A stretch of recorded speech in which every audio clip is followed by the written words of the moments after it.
ଅମାନ ତ ମତେ ଫେରେଇ ଦେ।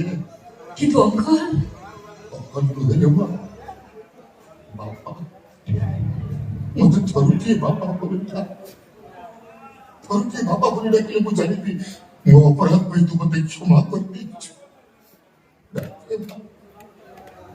ବାପା ବୋଲି ମତେ ଧରେଇ ନା ମୋ କୋଳକୁ ଛାଡ଼ିଆ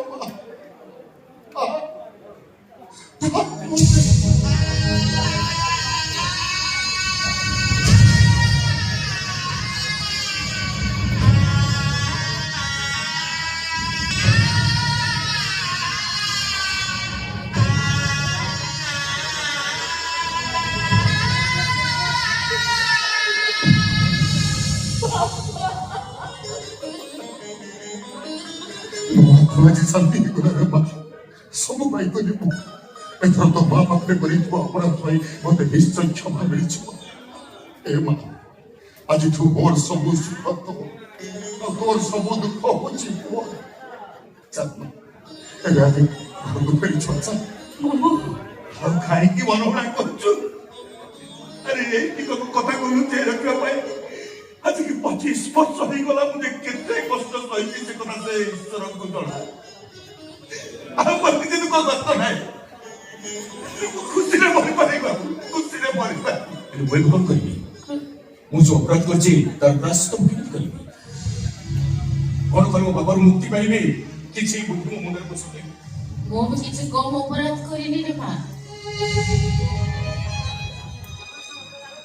ତୁ ଆମକୁ ଗଛ ମୂଳକୁ ଯିବାକୁ ନ ଦେଇ ଆମ ପାଇଁ ଏତେ ବଡ ତ୍ୟାଗ କରିଛୁ। ଅଥଚ ମୋ ଚାଣ୍ଡାଳି ଯାଇ ନ ପାରି ତୋତେ ମୁଁ ଘରୁ ବାହାର କରିଦେଇଛି। ହେଲେ ମାରେ ମୁଁ ତ ତମ ମାନଙ୍କ ଭଳି ଏତେ ପାଠଶାଠ ପଢିନି ନା। ମୋ ମୁଣ୍ଡରେ ଏତେ ବୁଦ୍ଧି ଜ୍ଞାନ ଆସିବ କୋଉଠୁ? ମୁଁ ତ ମା ପରି ମତେ ତୁ କ୍ଷମା କରିଦେ ମା। ଆଉ ମୋର ସବୁ ଅପରାଧକୁ କ୍ଷମା କରି ତୁ ମୋ ସାଙ୍ଗରେ ତ ସଂସାରକୁ ଫେରିଯା। ଆପଣ ଇଏ କଣ କରୁଛନ୍ତି? ଆପଣ ତ ମୋ ଉପରେ କିଛି ଭୁଲ କରିନାହାନ୍ତି। ଆପଣ ମତେ ବି କ୍ଷମା ମାଗୁଛନ୍ତି। ବରଂ ଭୁଲ ତ ମୁଁ କରିଥିଲି, ଯୋଉଥିପାଇଁ ଦଣ୍ଡ ବି ପାଇସାରିଛି।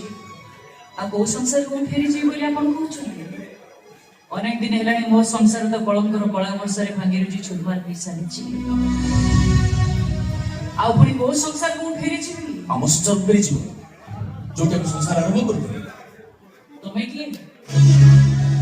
ତମ ସହିତ ମୋର ସମ୍ପର୍କ କଣ? ମୁଁ ତମ ସ୍ୱାମୀ, ତମେ ମୋ ସ୍ତ୍ରୀ। ମୋ ହାତରେ ଶଙ୍ଖା ଅଛି ନା ଅଛି ମୋ ମଥାରେ ସିନ୍ଦୁର? ଶଙ୍ଖା ସିନ୍ଦୁର ନଥିବା ଜଣେ ନାରୀକୁ ପତ୍ନୀ ବୋଲି ସ୍ୱୀକାର କରୁଛ। ଏସବୁ କଥା ଦୁନିଆ ଜାଣିଲେ ଦୁନିଆ ତମକୁ ପାଗଳ ବୋଲି କହିବ।